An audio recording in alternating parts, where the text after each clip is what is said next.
سورۃ المائدہ کی تفسیر آیت نمبر 51۔ اعوذ باللہ من الشیطان الرجیم، بسم اللہ الرحمن الرحیم۔ آیت کو دیکھتے ہیں۔ یا ایھا الذین آمنوا لا تتخذوا اليہود والنصارى اولیاء بعضهم اولیاء بعض ومن یتولہم منکم فانہ منہم ان اللہ لا یہدی القوم الظالمین۔ یہاں پر وہی میسج آ رہا ہے جو سورہ عمران میں اور اس کے علاوہ قرآن کریم میں بھی کئی مرتبہ آیا۔ اور کیا بات ہے کہ اللہ فرما رہے ہیں اے ایمان والو، جو یہودی اور عیسائی ہیں ان کو اپنا دوست نہ بناؤ، یہ آپس میں ایک دوسرے کے دوست ہیں، اور اگر تم میں سے کوئی ان کو اپنا دوست بناتا ہے تو اس کا شمار بھی انہی میں سے ہے، اور بے شک اللہ تعالیٰ لا یہدی القوم الظالمین، یعنی وہ ظالموں کو ہدایت نہیں دیتا جو اپنی جانوں پر ظلم کر رہے ہیں، اور جو اللہ نے کہا ہے اس کو ماننا ہی نہیں ہے۔ اب دیکھیں سورہ آل عمران میں کیا بات آتی ہے۔ اللہ فرماتے ہیں لا یتخذ المؤمنین الکافرین اولیاء من دون المؤمنین، یعنی اے ایمان والو، ایمان والوں کو ہٹا کر یعنی ان کے علاوہ تم دوسروں کو جو کافر ہیں ان کو دوست نہ بناؤ، اور جو یہ کام کرے گا تو اللہ تعالیٰ اس کی کسی حمایت میں نہیں ہے، مگر یہ کہ اس کو کسی کے شر سے بچنے کے لیے ایسا کرنا پڑ رہا، یعنی ایکسیپشن کنڈیشن ہے کہ اس صورت میں کہ جب آپ کو اندیشہ ہو، خوف ہو کہ دوسری طرف سے نقصان پہنچے گا، آپ کو ضرر پہنچے گا، تو اللہ اس پر اجازت دے رہے ہیں۔ ادروائز کیا ہے کہ اللہ فرما رہے ہیں کہ تم ان سے محبت اور خصوصی تعلق نہ رکھو۔ اب دیکھیں ولی کا مطلب کیا ہوتا ہے؟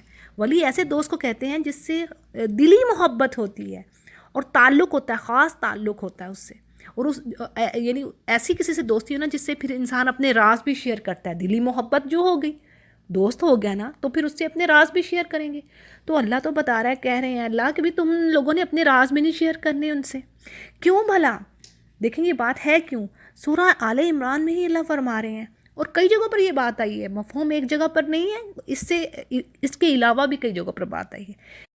تو آیت نمبر 120 میں سورہ آل عمران میں ہی اللہ کیا کہہ رہے ہیں کہ اگر تم کو کوئی اچھائی پہنچتی ہے، ان تمسسکم حسنۃ تسؤہم، امیجن کریں کیسے خوبصورتی سے اللہ ہمیں ایکسپلین کر رہے ہیں کہ دیکھو جیسے کوئی ماں باپ اپنے بچوں کو بتاتے ہیں کہ دیکھو ایسا نہ کرو، وہ تمہارا دوست نہیں ہے، وہ تمہارا دشمن ہے، اس طرف مت جاؤ۔ تو اب یہاں اللہ فرما رہے ہیں اگر تمہیں کوئی خیر پہنچتی ہے نا، حسنہ، کوئی اچھی بات، کوئی بھلائی، تو ان کو بڑی بری لگتی ہے، ان کو نہیں اچھی لگتی، تو وہ کیسے دوست ہو سکتے ہیں؟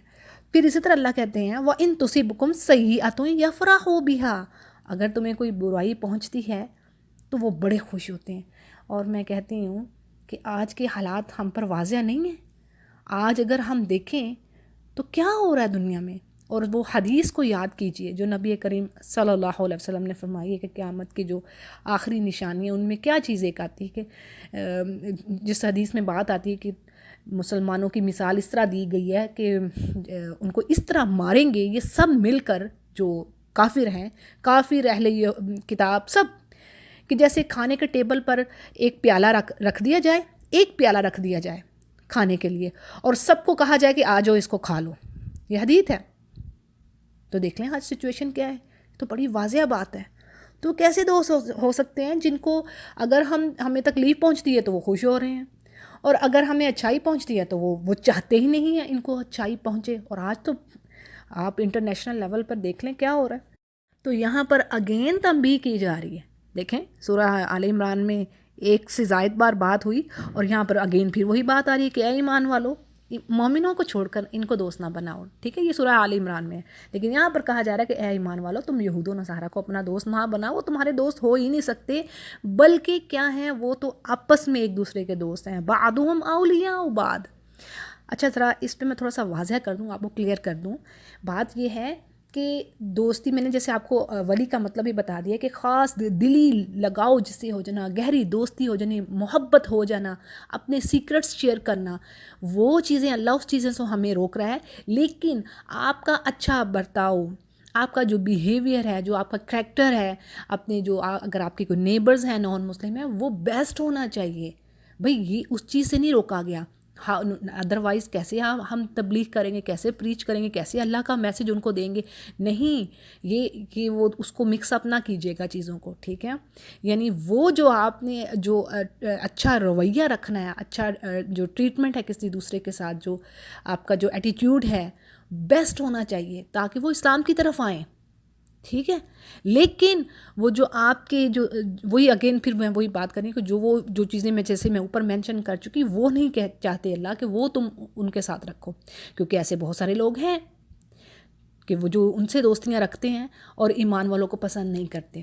تو بات یہ ہے کہ ٹھیک ہے، آج کچھ لوگ ایسے ہیں، پتہ نہیں ہم لوگ بھی کہاں کھڑے ہیں، ہمارا ایمان بھی پتہ نہیں کہاں پر ہے، یعنی کہ نام کے مسلمان ہیں لیکن اچھے دوست مل جاتے ہیں. ایسی بھی کوئی بات نہیں، آپ اللہ سے مانگیے، ہر چیز اللہ سے مانگیے، وہ دیتا ہے، وہ ضرور دیتا ہے. مانگ کے تو دیکھیے کہ اللہ مجھے صالح لوگوں کی صحبت دے، مجھے صالح لوگوں کی کمپنی دے، مجھے اچھے دوست مجھے دیتا ہے، ضرور دیتا ہے وہ. ٹھیک ہے جی. تو بات یہ ہے کہ اگر آپ جہاں رہ رہے ہیں تو آپ کا برتاؤ، آپ کا جو روٹین کا جو رویہ ہے وہ اس چیز کی بات نہیں ہو رہی. وہ تو آپ نے بیسٹ اپنا جو آپ کا جو مورل جو ویلیوز ہیں وہ آپ نے بیسٹ شو کرنی ہے تاکہ دوسرا اسلام کی طرف آئے. ٹھیک ہے جی. آگے چلتے ہیں. تو اللہ فرما رہے ہیں کہ ایک دوسرے کے دوست ہیں، یہ تمہارے دوست نہیں ہو سکتے. یہ سچ ہے، بے شک اللہ کا کلام ہی سچ ہے. بس وَمَن يَتَوَلَّهُمْ، اور جو تم میں سے پھر جاتا ہے، پھر کیا ہے تو یعنی تو کوئی ان کو اپنا دوست بناتا ہے تو اس کا شمار بھی، یہ بڑی اہم بات ہے، بہت ہی اہم بات ہے. یہ ایک جو جملہ ہے نا، یہ اتنی چیزوں کو واضح کر دینے والا کہ ہم اندازہ نہیں کر سکتے کہ اللہ نے کہہ دیا کہ تمہارا شمار بھی پھر اسی میں ہی ہے. بڑے یہ تو وارننگ ہے، زبردست وارننگ ہے. ہمیں اپنے آپ کو دیکھنا کہ ہم کہاں کھڑے ہیں. کہ خاص کر میں یہ کہوں گی کہ جو دارالکفر میں رہ رہے ہیں، ٹھیک ہے کچھ لوگوں کی پرابلمس ہوتی ہیں، یہ بڑی اہم بات ہے، اس کو سمجھ لیجئے گا. کچھ لوگوں کی جو معاشی طور پر اکنامیکلی تھوڑے سے وہ ویک ہیں، یا کچھ ان کو ضروریات ہیں، یا کچھ اس طرح، وہ اللہ جانتا ہے سب کو، اللہ کے سامنے ہیں سب کے معاملات. لیکن اکثریت ہمارے مسلمانوں کی، ہمارے ملکوں سے، خاص کر یہ ایشین جو ہیں، یہاں سے وہ لوگ کیسے صرف اپنی لیونگ سٹینڈرڈ جو ہے نا، جو اپنا کوالٹی آف لائف کو بیٹر کرنے کے لیے اور بہتر کرنے کے لیے موو ہوتے ہیں. وائی؟ یعنی دیکھیں وہی میں بات کر رہی ہوں کہ ایک تو چلو جی کس بعض لوگوں کی ریزن آ جاتی کہ ان کے پاس وہ وہاں پہ ان کا جو ارننگ کا جو سورس ہے وہ بہترین ہوتا ہے، کہ دوسری طرف دوسرے ملکوں میں نہیں، وہ ان کے پاس اتنی گنجائش نہیں ہے. لیکن بعض لوگ ایسے ہیں، اکثریت آپ کو ایسی بھی نظر آتی ہے کہ جو اچھا خاصا کھاتے پیتے سب کچھ ہوتا ہے، لیکن اس کے باوجود وہ وہاں پہ جانے کے لیے ان کے دل امنڈ رہے ہوتے ہیں، وہ پتہ نہیں کیسی کیسی وہ کوششیں کر رہے ہوتے ہیں کہ وہ وہاں پر چلے جائیں، دارالکفر میں چلے جائیں، کیا تاکہ ان کا یہ نہیں کہ وہ ان کے پاس کسی چیز کی کمی ہوتی ہے، نہیں، ایسے بہت سارے لوگ ہیں اپنے اس سٹینڈرڈ کو مزید ہائی کرنے کے لیے، مزید بہتر کرنے کے لیے لائف کو. یہ 4 روزہ زندگی ہے. دیکھیں پھر اگر آپ جب وہاں پر جاتے ہیں، میں ایک بات کرتی ہوں، ایک مثال آپ کو دیتی ہوں. کچھ عرصہ پیچھے کسی نان مسلم کنٹری کا سنا، میں نے پڑھا کہ اس کے کسی لیڈر نے، مسلم لیڈر نے، کوئی پرانا ہسٹری میں بات ہے، ہسٹری میں، یعنی اس لیڈر نے بہت سارا مال ڈونیشن، یعنی اس نے چیریٹی کی، ڈونیٹ کیا اپنی نان مسلم گورنمنٹ کو ایک مسلم کنٹری کے اگینسٹ. ٹھیک ہے، آپ ذرا امیجن کریں، یعنی وہ وہاں پر خود ہے تو اب اس نے اپنے نان مسلم کنٹری کو ڈونیٹ کیا ہے، بہت ساری مطلب اپنا مال و دولت دی ہے. کس لیے؟ تاکہ وہ نان مسلم کنٹری جو ہے مسلم کنٹری کے اگینسٹ فائٹ کرے. تو مجھے بتائیں یہ اللہ کیا کہہ رہے ہیں، اللہ کیا باتیں کر رہے ہیں؟ ذرا آپ ہی سوچئے کہ جو اللہ باتیں کہہ رہے ہیں اور جو یہ ہم لوگ کام کر رہے ہیں وہ میچ کر رہے ہیں؟ بھئی تمہیں کس نے کہا دارالکفر میں رہو؟ پہلے تو یہ بات بتائیں، کیا یہ بات عقل کو لگتی ہے؟ مجھے بتائیے. جو یہ چیز ہے، یعنی ایک شخص کی میں مثال دے رہی ہوں، تو کیا اس کی یہ بات ہماری عقل کو لگتی ہے کہ تو اپنا پیسہ، ایک مسلم کنٹری ہے تو اس کے اگینسٹ دے رہا پیسہ؟ تجھے کسی نے کہا ہے؟ تجھ پر کسی نے فرض کیا ہے؟ کسی حدیث میں ہے یہ ایسی بات؟ کیا کہا آپ کو یاد ہے؟ وہ جب ہجرت ہوئی تھی تو اس وقت تو جی ٹھیک ہے فرض تھی، لیکن کیوں فرض کر دی گئی تھی کہ اکٹھے ہو کے ایک جگہ پر آؤ؟ اور اتنی ناپسندیدگی، بلکہ تو سورہ آل عمران میں ہی ہے کہ اللہ نے کہا جو کمزور لوگ تھے ان کے علاوہ دوسروں کو تو اللہ پتہ نہیں ان کے ساتھ ان کا کیسا ہوگا، ان کی پنش ہوگی. چھوڑا ان کو گیا جو صرف کمزور لوگ تھے، جو کوئی راہ نہیں پاتے تھے، یعنی ان کے پاس کوئی سورسز نہیں تھے موو کرنے کے مکہ سے. ٹھیک ہے جی، چلیں جی وہ بات ہم for the sake of argument کہتے ہیں کہ جی وہ ایک فرض تھی، وہ ایک اور چیز تھی. لیکن ظاہر ہے کوئی ریزن تھی نا، تو اللہ سبحانہ تعالیٰ نے فرض کیا نا کہ بھی تم دارالکفر میں رہ ہی کیوں رہے ہو بھائی، تمہیں تکلیف کیا ہے؟ جاؤ تم راستہ ڈھونڈو گے، اللہ کی زمین وسیع ہے، تم ڈھونڈو گے راستہ تو ملے گا. وہی بات آ جاتی ہے ایکسیپشن والی کہ ہاں اگر کوئی بہت ہی، اب دیکھیں یہ جو مالدار شخص جس نے مال دیا، کہ اس کے پاس اتنا مال نہیں تھا کہ جا کے تو ادھر جا کے رہ، تو مسلم کنٹری میں رہ، تجھے کسی نے کہا تو دارالکفر میں رہ، تو کیوں رہ رہا ہے؟ وائی تمہاری، یعنی یہ دیکھیے دارالکفر میں رہنے کے مزے، خطرناک مزے، کہ انسان پھر نہ چاہتے ہوئے ہو ذرا سا بھی، اگر آپ کا جو اب دیکھ لیں اللہ نے کہہ تو دی یہ تمہارے دوست نہیں ہو سکتے، تو آج بھی دیکھیں آپ کیا ہو رہا ہے، یہ ہمارے دوست نہیں ہیں، ہمیں پتہ چل رہا ہے. تو جو لوگ وہاں پر ہیں پھر ان کی اگر ذرا سی بھی ہمدردیاں گئیں ان کے ساتھ، تو پھر اپنا ایمان کا دیکھیں کہ وہ کہاں پہ کھڑے ہیں، اپنے ایمان کی خیر منائیں. پھر وہ تو اللہ نے تو کہہ دیا ہے، دیکھیں جو کرے گا، یعنی کہ اگر دل میں بھی اگر ہمارے خیال آ گیا، فرض کریں جو کوئی رہ رہا ہے دارالکفر میں، اگر دل میں بھی اس کے لیے خیال ہے کہ وہ کافروں کی فتح میں ان کے ساتھ ہو، یا ان کے ساتھ ان کے لیے ہمدردی کی فیلنگ رکھ رہا ہے اس لیے کہ وہ ایک مسلمان کنٹری کے اگینسٹ یا اس طرح، تو وہ یہ پھر جو بات ہے یہ بڑی ہلاک کر دینے والی ہے. وہ اللہ نے کہا پھر وہ تمہیں بھی اسی میں شمار کیا جائے گا. ٹھیک ہے نا، جن کے تم دوست ہو، جن کی تم محبت رکھو گے، پھر تمہیں انہی میں سے شمار کیا جائے گا. آف کورس ایسا ہی ہے نا. اور حدیث کیا کہتی ہے کہ انسان اپنے دوست کے دین پر ہے. بڑی سمپل سی باتیں ہیں، یہ تو کوئی گھمائی پھرائی باتیں نہیں ہیں، ہمیں صاف صاف کلیئر باتیں ہیں کہ جیسا تمہارا دوست ہوگا تم بھی ویسے ہی ہو. حدیث یہی کہہ رہی ہے نا، تم اپنے دوست کے دین پر ہو، تو وہ پھر اللہ نے بھی یہی بات کہی ہے. تو بہرحال یہ وارننگ ہے، خاص کر میں کہہ رہی ہوں کہ جو لوگ ہم میں سے اپنی خواہشات کے پیچھے، وہی بات آ گئی نا، ہم خواہشات کے پیچھے ہیں نا. میں بھی بات کر رہی ہوں کہ سب کچھ ہوتا ہے، اللہ نے دیا ہوتا ہے، پھر بھی اس کے باوجود کہتے ہیں وہاں دوڑ وہاں بھاگ. یعنی مزید جو زندگی کو بہترین بنانے کے لیے، مزید اپنی لائف کو بیٹر کرنا ہے، کوالٹی آف لائف کو بڑھانا ہے. یعنی بات ہوئی کہ انسان کسی چیز پر مطمئن نہیں ہوتا. جیسے ابوبکر صدیق رضی اللہ عنہ کا قول ہے کہ ایک شخص کے پاس اگر ایک وادی سونا بھری ہوئی پوری وادی ہو اس کے پاس، تو وہ چاہے گا ایک اور اس کو مل جائے. یعنی صبر شکر ہے ہی نہیں ہے. تو بہرحال یہ آیت بہت بڑی وارننگ دے رہی ہے، اور ہمیں نہ صرف اپنے ایمان کو بچانا ہے بلکہ اپنی اولاد، اپنی آنے والی نسلوں کے بھی بہترین کام کرنا ہے. آج ہم اپنی خواہشات کو دیکھیں گے تو اپنی آنے والی نسلوں کو تباہ کر کے ہی چھوڑیں گے. اب وہ بات آتی ہے کہ کوئی نہ کوئی نسل جو ہے وہ تو دارالکفر میں خراب ہوگی ہی.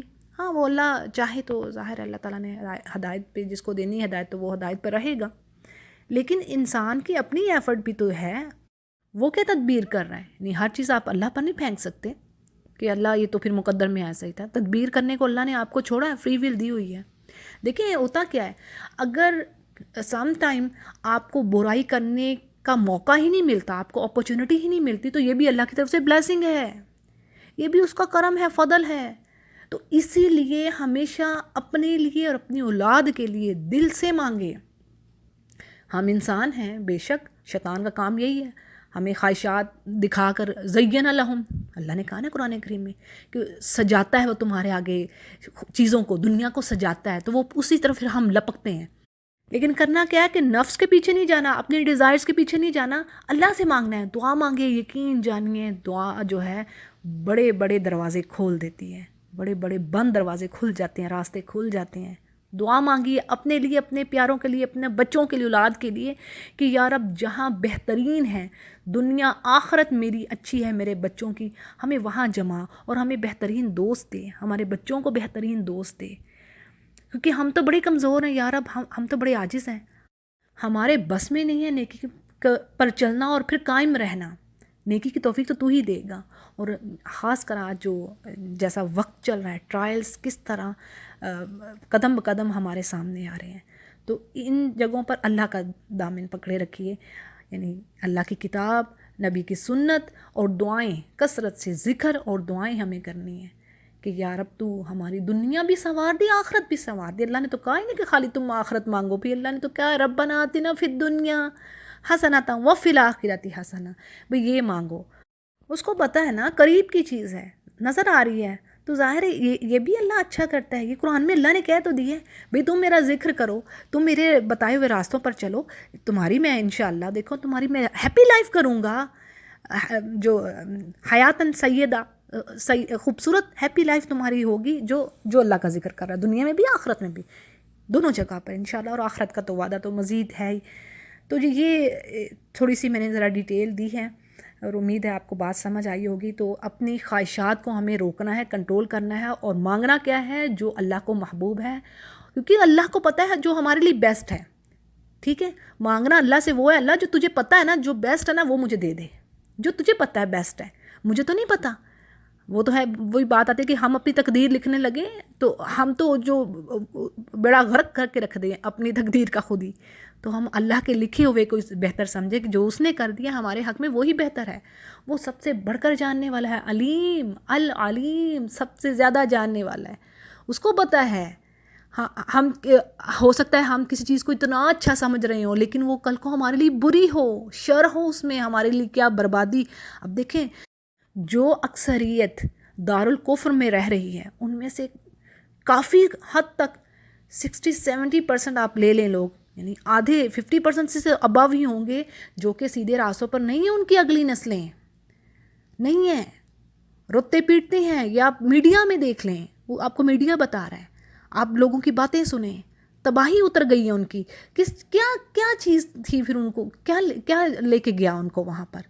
یہ دنیا کی زندگی لے کے گئی نا ان کو، یہ اسٹینڈرڈ لائف بہتر کرنا ہے. اور بعد میں پتہ چلتا ہے کہ کچھ بھی نہیں پاس بچا، بیڑا غرق ہو گیا، فارغ ہو کے رول رہے ہوتے ہیں، اولاد ہی ہاتھ سے نکل جاتی ہیں اکثریت کی. ہاں تھوڑے سے لوگ ہیں بچوں میں. تو بہرحال اپنے لیے، اپنی اولاد کے لیے خیر مانگیے. ہمیں اپنی اولاد سے بڑھ کر کوئی پیارا نہیں ہوتا، ایسا ہی ہے نا. یہ انسانی نیچر ہے، اللہ نے کہہ دیا ہے فتنہ، یعنی مال اور اولاد فتنہ ہے. اور اب ہم کرتے کیا ہیں، ہم انجانے میں اپنی اولاد کی بہتری کے لیے، ان کے فیوچر کے لیے، یعنی دنیا کی زندگی کے لیے ہم ایسا کر ڈالتے ہیں کہ جس سے ان کی نہ دنیا سنورتی ہے اور نہ ہی آخرت، سب کچھ برباد کر دیتے ہیں. اچھا جی، اگلی آیت کو دیکھتے ہیں. فَتَرَى الَّذِينَ فِي قُلُوبِهِمْ مَرَضٌ يُسَارِعُونَ فِيهِمْ يَقُولُونَ نَخْشَىٰ أَن تُصِيبَنَا دَاعِرَةٌ. اب یہاں پر بات ہو رہی ہے ہپوکریٹس کی، کہ اللہ فرماتے ہیں کہ آپ دیکھتے ہیں کہ جن کے دلوں میں نفاق کی بیماری ہے، ہپوکریسی ہے ان کے دلوں میں، وہ انہی چکروں میں، انہی پلاننگز میں رہتے ہیں. یعنی نہ تو وہ مسلمانوں کے ساتھ ہوتے ہیں صحیح طریقے سے، اور نہ ہی دوسری طرف. یعنی ان منافقین کو کیا ڈر ہوتا تھا کہ اگر تو مسلمانوں کو ڈیفیٹ ہوئی تو ہو سکتا ہے کہ ان کی وجہ سے ہمیں بھی کچھ نقصان اٹھانا پڑے، تو یہودیوں سے دوستی ہوگی تو ایسے موقع پر وہ ہمارے کام آ جائیں گے. ٹھیک ہے نا، یعنی دونوں طرف ذرا کام رہے. اور سورۃ البقرہ کے بگننگ میں بھی تو ہم نے یہ بات پڑھی نا کہ کیا کرتے تھے، جب مسلمانوں کے ساتھ ہوتے تو کہتے تھے ہاں ہم تمہارے ساتھ ہیں، جب شیطانوں کے پاس ہوتے، یعنی اپنے دوستوں کے پاس ہوتے جو کہ مسلمان نہیں تھے، جو یہودی ہوتے یا کافر ہوتے، تو ان سے کہتے نہیں ہم تو انما نحن مستہزئون، ہم تو ان کے ساتھ ہنسی مذاق کرتے ہیں، ہم تو اصل میں تمہارے ساتھ ہیں بھائی. تو یہ منافقین کا رویہ تو کئی جگہوں پر اللہ نے بتا دیا، تو یہاں پر بھی یہی بات آ رہی ہے. اور ایک تفسیر کے مطابق یہ بھی بات آتی ہے کہ اس وقت عرب میں عیسائیوں اور یہودیوں کی جو معاشی قوت تھی نا، یعنی مال و دولت میں جو ان کا سورس آف انکم تھا، وہ مسلمانوں سے کہیں زیادہ اسٹرانگ تھا. جیسے کہ آج بھی آپ دیکھ لیں حالات جو ہیں. اور عرب کے جو بہترین سرسبز و شاداب خطے تھے وہ ان کے قبضے میں تھے. یعنی آج بھی آپ دیکھیں جہاں پر فصلیں ہیں، پانی ہے، زیادہ جو پروڈکشن ہو رہی ہے فوڈ کی، جو اناج ہے، تو ظاہر ہے وہ خوشحال ہوگا وہ علاقہ. تو اسی طرح ان کے پاس بھی بہترین علاقے تھے، زبردست، اور بڑے اسٹرانگ تھے وہ فائنینشلی. اور ان کی جو سود خوری کا جو سسٹم، جو سود کا بھی تھا، اس کا جال بھی ہر طرف انہوں نے پھیلا رکھا تھا. یعنی وہ جو دنیاوی لحاظ سے بڑی وہ اسٹرانگ پوزیشن پر تھا. اب یعنی اگرچہ اسلام کی جو قوت تھی اس کا بھی فتح کا امکان تھا، لیکن دوسری طرف ابھی ان کی پوزیشن بھی بڑی اسٹرانگ تھی. تو اب منافقوں کو یہ ڈر تھا کہ اگر تو ہم اسلام کی طرف ہو گئے، یعنی ٹوٹلی اسلام کی طرف ہو گئے، اور مسلمانوں کو شکست ہوگی، اگر ان کو ڈیفیٹ ہوگی تو پھر ان کے ساتھ تو ہم بھی جائیں گے، یعنی ہماری بھی سیاسی معاشی حیثیت جو ہے نا وہ خراب ہو جائے گی. تو اسی لیے انہوں نے دونوں طرف 2 کشتیوں میں پاؤں ڈال رکھے تھے. تو ان کے بارے میں یہاں پر بات ہو رہی ہے. تو اب وہ چاہتے مطلب کیا ان کی سوچے تھی؟ اللہ فرماتے ہیں فَعَسَى اللَّهُ أَن يَأْتِيَ بِالْفَتْحِ أَوْ أَمْرًا مِّنْ عِندِهِ فَيُصْبِحُوا عَلَىٰ مَا أَسَرُّوا فِي أَنفُسِهِمْ نَادِمِينَ.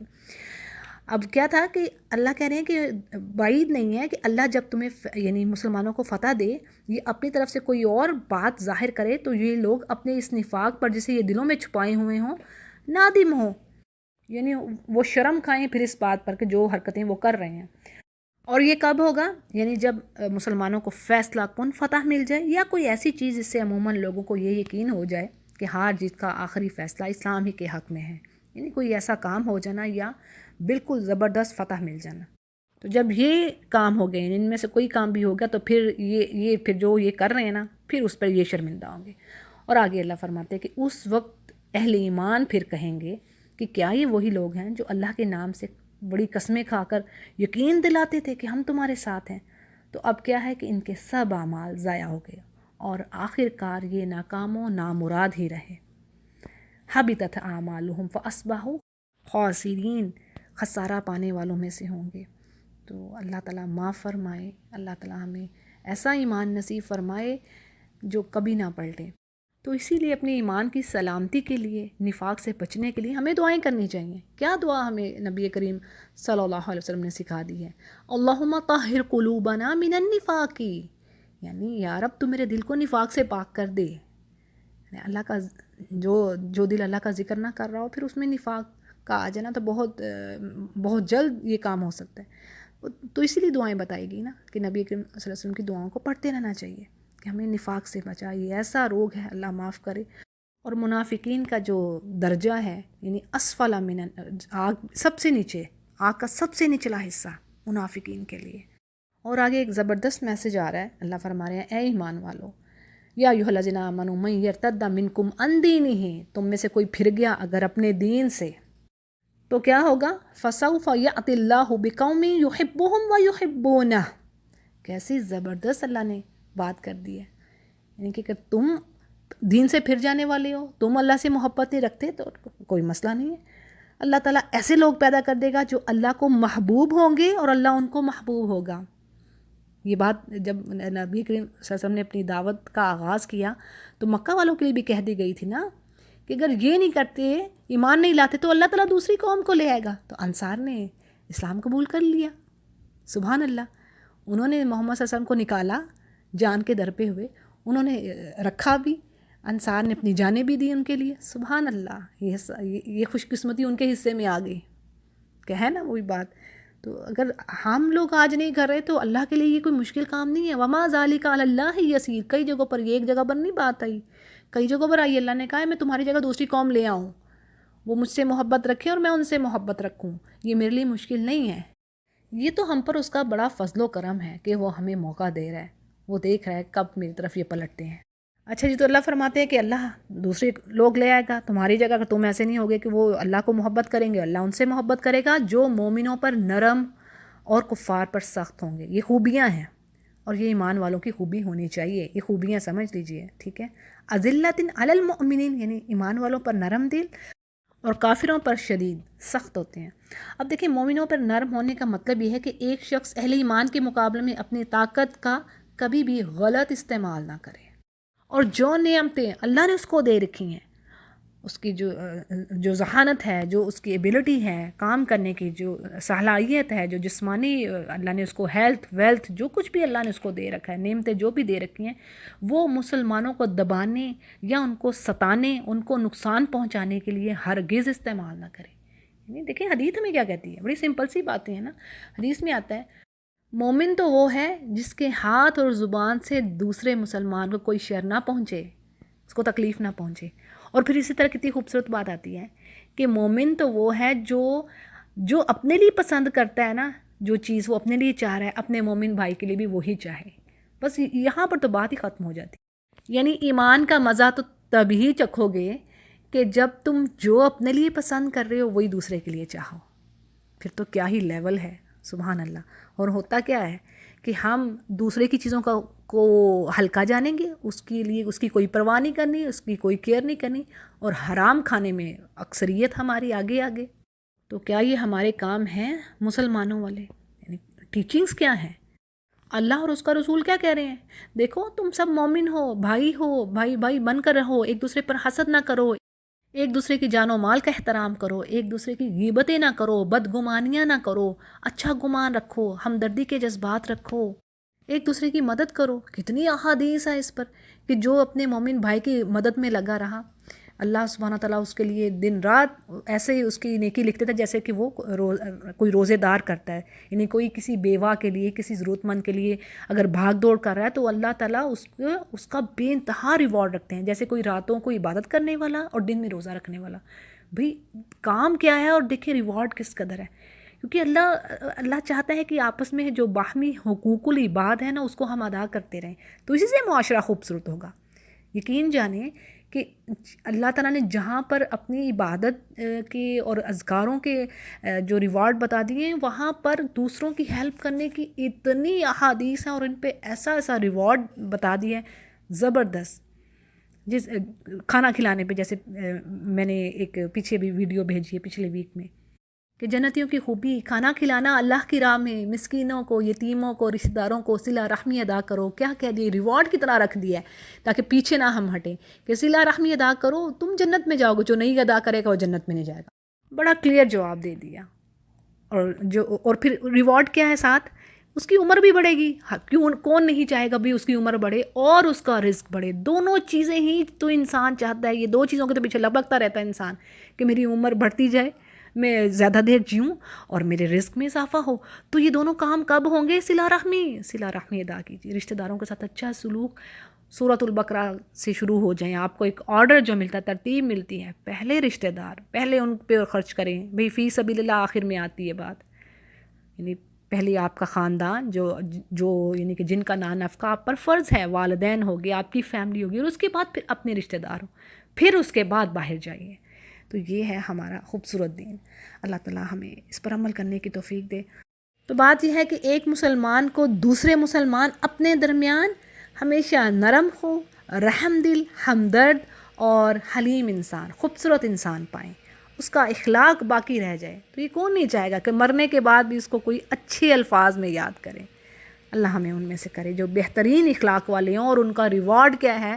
نبی کریم صلی اللہ علیہ وسلم نے فرما دیا، جس کا بہترین اخلاق ہے وہ میرے ساتھ قیامت کے روز ایسے ہوگا جیسے میری یہ دو انگلیاں، اور آپ صلی اللہ علیہ وسلم نے شہادت کی انگلی اور درمیان والی انگلی کو اکٹھا کر کے دکھایا صحابہ کو۔ تو یہ ہوئی مومن کی صفات، یعنی اللہ کی راہ میں جہاد کرتے ہیں، مومنوں پر نرم ہیں، کافروں پر سخت ہیں، اور کسی ملامت کرنے والے کی ملامت سے وہ نہیں ڈرتے۔ مطلب یہ کہ اہل ایمان کی خوبی یہ بھی ہے کہ وہ اللہ کی اطاعت اور اس کی فرما برداری میں، بڑی اہم بات ہے یہ، یعنی اللہ کی اوبیڈینس میں کسی دوسرے کے رویے کا، اس کی باتوں کی وہ پرواہ نہیں کرتے۔ دے ڈونٹ کیئر کہ وہ دوسرا ہمیں دیکھنے والا کیا کہے گا، اوہ ہم کیا کر رہے ہیں۔ یعنی اگر آپ حجاب لے رہی ہیں، آپ کو اس بات کی پرواہ نہیں ہونی چاہیے سامنے والا کیا کہے گا، وہ آپ کی دوست کیسی ہے، وہ لوگ کیسے ہیں، وہ تو بغیر حجاب کے پھر رہی ہیں، اب مجھے وہ کیا کہیں گے۔ نہیں، اپنے ایمان کو سٹرونگ کرنا ہے۔ جب آپ نے اللہ کی خاطر یہ کام کیا تو بس پھر کسی کی پرواہ نہیں۔ پھر دیکھیں اللہ بھی آپ کو کیسے انمول بناتا ہے۔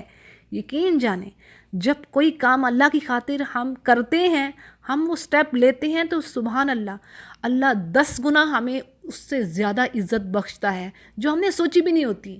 یقین جانیے یہ 100% سچی بات ہے۔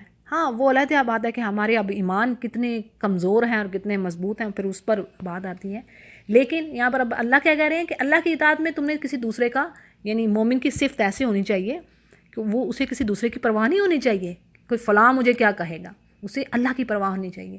یہ بڑی اہم بات ہے، اتنی اہم صفت ہے، یہ ایسی اہم کوالٹی ہے کہ اس کے وداؤٹ، یعنی دیکھیں جو شخص معاشرے میں برائیوں کو دیکھتا ہے، ایک برائی پھیلی ہوئی ہے، عجیب و غریب کپڑے پہن رہے ہیں، اللہ کا جو حکم ہے وہ نہیں مانا جا رہا، اور دوسری کوئی عورت اس پر عمل کر رہی ہے، اللہ کی اوبیڈینس کی طرف جا رہی ہے، وہ اللہ کے کہے پر عمل کر رہی ہے۔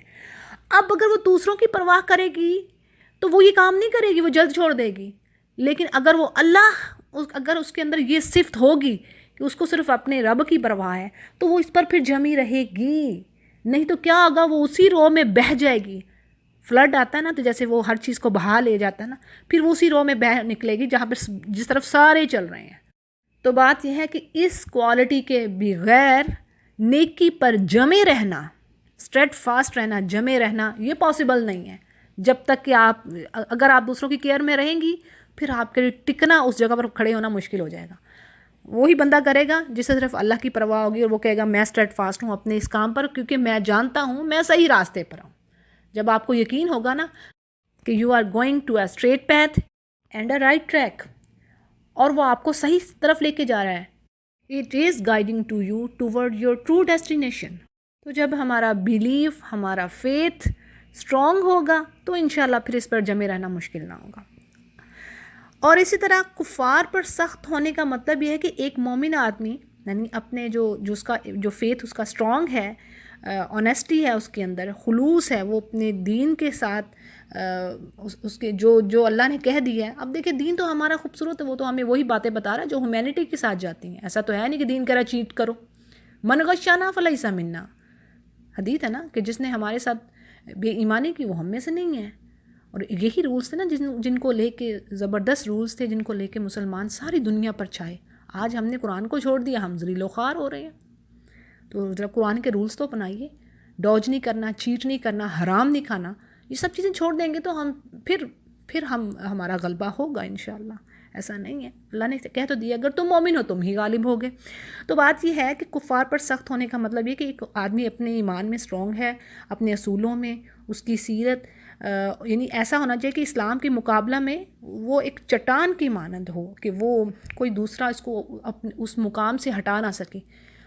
آج دیکھیں کیا ہو رہا ہے، آپ جیسے ہمارے جو بڑے بڑے، اب کیا بات کریں، کس طرح لوگ بکتے ہیں، جن کے پاس اتھارٹی ہے، جن سے کچھ کام خاص ہو سکتا ہے، وہ بک جاتے ہیں پیسوں کی خاطر، دنیا کی خاطر، ایمان بیچ دیا، اپنی قوم و ملت کی، اپنے دین کی کوئی پرواہ نہیں ہے۔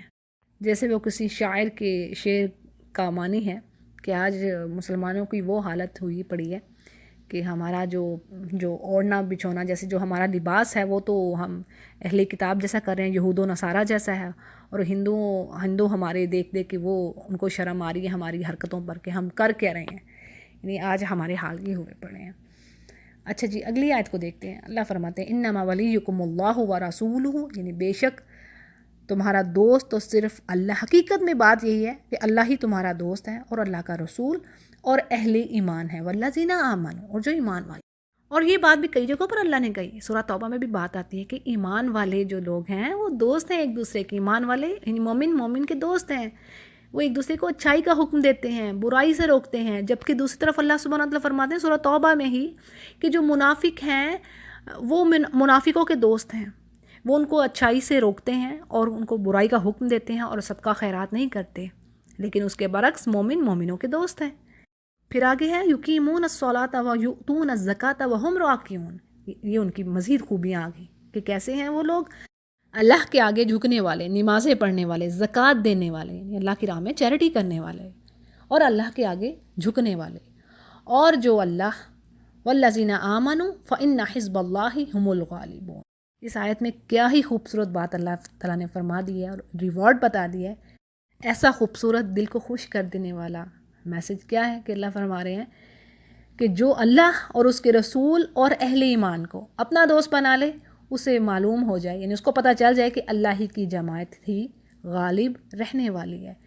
یعنی جس شخص نے اللہ کے دین کو فالو کرنے میں، اس کے احکامات پر عمل کرنے میں، اور اللہ کے دین کو پھیلانے میں کسی بھی طریقے سے، آپ چاہے قلم سے پھیلائیں، آپ زبان سے بول کر پھیلائیں، کسی بھی اپنے عمل سے، اگر آپ حجاب لے رہی ہیں، آپ پریچ کر رہی ہیں، سائلنٹ پریچ ہے یہ، یعنی کسی بھی عمل سے آپ اللہ کے دین کو پھیلا رہی ہیں، اللہ کے لیے، اللہ کے اوبیڈینس میں کام ہو رہا ہے، اور کسی مخالفت، کسی طعن و تشنیع، کسی کے اعتراضات اور دل دکھانے والے جملے جو بعض اوقات اپنوں سے ہی آپ کو ملتے ہیں، اگر ان سب پر صبر ہو رہا ہے، برداشت کیا جا رہا ہے اس کو اللہ کی خاطر، تو اس پر اللہ تعالیٰ آپ کو بہت بڑا ریوارڈ دے رہے ہیں، بہت بڑی خوشخبری سنائی جا رہی ہے کہ فکر نہ کریں، یہ زندگی ٹیمپرری ہے، سب کچھ یہ کوئی کسی کا یاد نہیں رکھتا۔ کسی کو آج کسی سے محبت ہے، کل کو پتہ نہیں کیا نفرت میں وہ بدل جائے، کسی کو کیا پتہ، کسی کو کسی سے آج نفرت ہے، ہو سکتا ہے کل کو وہ محبت میں بدل جائے۔ تو یہ سب وقتی طور پر ہے، یہ چیزیں، کوئی آپ کو کس طرح کی کوئی بات کرے، forget about it. وہ اگلے دن تک آج کل ایسا ہی، خاص کر آج کا جو دور جا رہا ہے اتنا کہ مصروف دور ہے کہ کسی کو کوئی یاد نہیں ہوتا کہ کیا وہ کر رہا ہے کیا نہیں کر رہا. ہمیں اپنا کام کرنا ہے، اپنے اللہ کے بتائے ہوئے راستے پر رہنا ہے. کوئی کسی کے آج کوئی بات کر رہا ہے، اگلے دن پتہ نہیں اس کے ساتھ کیا ہونے والا ہے، یہ کسی کو نہیں پتہ. یعنی کوئی آج آپ سے برا رویہ رکھ رہا ہے، کہنے کا مقصد یہ. تو اللہ فرما رہے ہیں کہ یہ جو یہ کام کرے گا تو وہ اللہ کی جماعت ہے اور وہی غالب رہنے والی ہے انشاءاللہ. اور پھر بات یہ بھی ہے کہ جب یہود و نصارہ کی دوستی سے اللہ نے منع فرمایا ہے تو اب سوال کا جواب بھی دیا جا رہا ہے کہ پھر دوستی، یعنی اب سوال اٹھتا ہے کہ پھر دوستی کس سے کی جائے. تو اب دوستی کس سے کرنی ہے؟ تو اس پر واضح کر دیا گیا کہ ایمان والوں کا سب سے پہلا دوست کون ہے بھائی؟ جو دوست کیا ہے؟ جو دلی محبت رکھے، جو آپ کا ہر لمحہ بھلا ہی چاہے، بھلا بہتر ہی چاہے، بہتری. تو بھائی رب سے بڑھ کر کون دوست ہے؟ رب ہی تو دوست ہے اصل میں. تو یہاں پر کیا بات آ رہی ہے کہ انما ولیکم اللہ، یعنی اللہ ہے تمہارا دوست. یعنی پہلا دوست تمہارا اللہ ہے، پھر رسول ہے، اور پھر ایمان والے، یعنی جو لوگ ایمان لائے ہیں وہ تمہارے دوست ہیں. تو یہ مشکل کا حل بتا دیا، ٹھیک ہے، کہ اب دوستی کس سے رکھنی ہے؟ ایمان والوں سے. اور یہی گروہ جو ہے یہ غالب رہے گا، یعنی اللہ کا گروہ ہی غالب رہنے والا ہے. اس پیج کی آخری آیت، یا ایھا الذین آمنوا لا تتخذوا الذین اتخذوا دینکم ہزوا ولعبا من الذین اوتوا الکتاب من قبلکم والکفار اولیاء. اب یہاں پر تقریباً میسج پھر وہی ہے، وہی انسٹرکشن دی گئی ہیں کہ اے ایمان والو، یعنی جو لوگ تمہارے پیشرو اہل کتاب میں سے، جن لوگوں نے تمہارے دین کو مذاق اور تفریح کا سامان بنایا، ٹھٹے بازیاں بنائیں، یعنی دین کے ساتھ مذاق کیا، انہیں اور دوسرے کافروں کو اپنا دوست نہ بناؤ. یعنی دیکھیں بار بار دہرانا میسج کا مطلب ایک چیز، اس کی پختگی، اس کی جو مضبوطی، اس کی جو سختی ہے، اس کو ایمفسائز کرتی ہے. ٹھیک ہے، تو اب یہاں پر بھی یہی بات اگین آ رہی ہے، اور اللہ فرما رہے ہیں واتقوا اللہ، اور اللہ سے ڈرو، ان کنتم مؤمنین، تم اگر مومن ہو تو پھر اللہ کے احکامات کو مانو اور اللہ کا تقوی اختیار کرو.